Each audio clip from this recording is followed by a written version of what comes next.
Hi hello welcome to Abu Dhabi kitchen. இன்றைக்கி first time ஒரு small vlogல ஸ்டார்ட் பண்ணியிருக்கேன். பசங்க எல்லாம் ஸ்கூல் கிளம்பி ரெடியாக இருக்கிறாங்க. இன்றைக்கி ஃப்ரைடே, ஸோ 12:30க்கெலாம் வீட்டுக்கு வந்துடுவாங்க. வந்தோடனே ஃபஸ்ட்டு கேட்குறது இன்றைக்கி லஞ்ச் என்ன ஸ்பெஷல். ஸோ அவங்களுக்கு பிடிச்ச சிக்கன் 65 பிரியாணி ரெடி பண்ணிட்டேன்.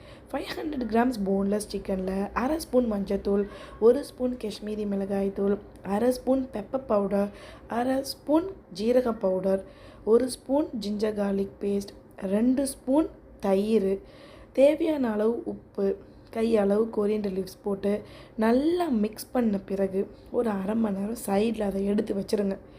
அதுக்கப்புறம் ஒரு பேனில் எண்ணெய் விட்டு அந்த சிக்கனை 2 பேட்சஸாக ஒரு 80% குக் பண்ணி ஒரு பிளேட்டில் எடுத்து வச்சிங்க. அதுக்கப்புறம் ஒரு பேனில் எண்ணெய் விட்டு 1 ஸ்பூன் நெய் போட்டு பட்டை, கிராம்பு, ஏலக்காய், 2 பெரிய வெங்காயம் ஸ்லைஸ் பண்ணது, தேவையான அளவு உப்பு போட்டு நல்லா சாட்டே பண்ணிக்கோங்க. அதுக்கப்புறம் 2 மீடியம் சைஸ் தக்காளி, வெங்காயமும் தக்காளியும் நல்லா வெந்திருக்கணும்.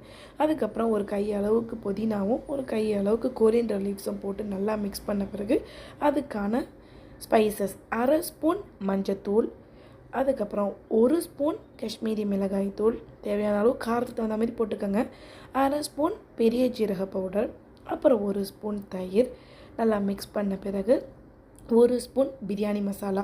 நான் ஷான் பிரியாணி மசாலா யூஸ் பண்ணியிருக்கேன், நீங்கள் எது வேணாலும் யூஸ் பண்ணிக்கலாம். அப்புறம் ஒரு லெமனோட ஹாஃப் ஜூஸ், அதோடு ஃப்ரை பண்ணி வச்சுருக்க சிக்கனை போட்டு நல்லா மிக்ஸ் பண்ணுங்கள். செம்ம ஸ்மெல்லு வரும் அந்த டைமில். அதுக்கப்புறம் நான் 2 கப்பு பாஸ்மதி ரைஸ் எடுத்திருக்கேன். ஸோ சேம் கப் அளவில் 4 கப்பு தண்ணி. மெஷர்மெண்ட் பார்த்திங்கன்னா நான் 2 கப் பாஸ்மதி ரைஸுக்கு அந்த சேம் கப்லேயே 4 கப் ரைஸ் எடுத்து போட்டிருக்கேன். இந்த மெஷர்மெண்ட் கரெக்டாக இருந்தால் தான் உங்களுக்கு ரைஸ் உடையாமல் உதிரி உதிரியாக வரும். பொறுமையாக ஒரு மிக்ஸ் பண்ணிக்கோங்க. ரொம்ப மிக்ஸ் பண்ணிங்கன்னா அரிசி உடஞ்சிரும்.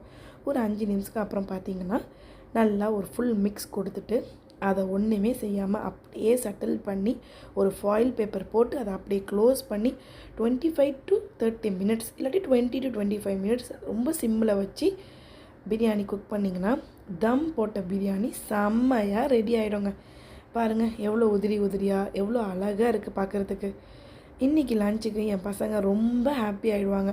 அவங்களுக்கு பிடிச்ச மாதிரியே பிரியாணி ரெடி பண்ணி கூட ஒரு பாயில்டு எக்கு கொஞ்சம் ரைத்தா வச்சு பிளேட்டிங் பண்ணிட்டிங்கன்னா சூப்பர். அதுக்கப்புறம் பசங்க ஸ்கூல் போயிட்டு வந்த பிறகு பள்ளிவாசலுக்கு தொழுவ போயிட்டு வந்தாங்க. வந்த பிறகு நீ நைட்டு என் தம்பி வீட்டுக்கு போகிறதுக்கு பிளான். ஸோ அவன் நைட்டு டின்னருக்கு அல் ஃபவர் ரெஸ்டாரண்ட்டில் ஃபுல் grill ஆர்டர் பண்ணியிருந்தான். 3 கிலோ grill ஆர்டர் பண்ணியிருந்தான். நாங்கள் அதை கலெக்ட் பண்ணிக்கிட்டு நேராக என் தம்பி வீட்டுக்கு போயிட்டோம். நல்லா ஜாலியாக ட்ராவல் பண்ணி போயிட்டு அங்கே போயிட்டு ஓப்பன் பண்ணோம். செம்ம அழகான பிளேட்டருங்க அது. 3 kg மிக்ஸ்டு grill 135 dirhamsக்கு கிடச்சிச்சு. பார்த்திங்கன்னா கபாப், மட்டன், அப்புறம் grilled chicken, boneless chicken pieces, குபூஸு, சாலட், ஹம்மூஸ், முத்தபல், கார்லிக் பேஸ்ட், சில்லி பேஸ்ட் எல்லாமே இருந்துச்சு. ஃபுல் கட்டிட்டு திருப்பி நைட்டு எங்கள் வீட்டுக்கு நாங்கள் ரிட்டர்ன் ஆகிட்டோம். எங்கள் ஃப்ரைடே இவ்வளோ ஹாப்பியாக போச்சு. உங்கள் ஃப்ரைடே எப்படி போச்சுன்னு கமெண்ட் பண்ணுங்கள். தேங்க்யூ.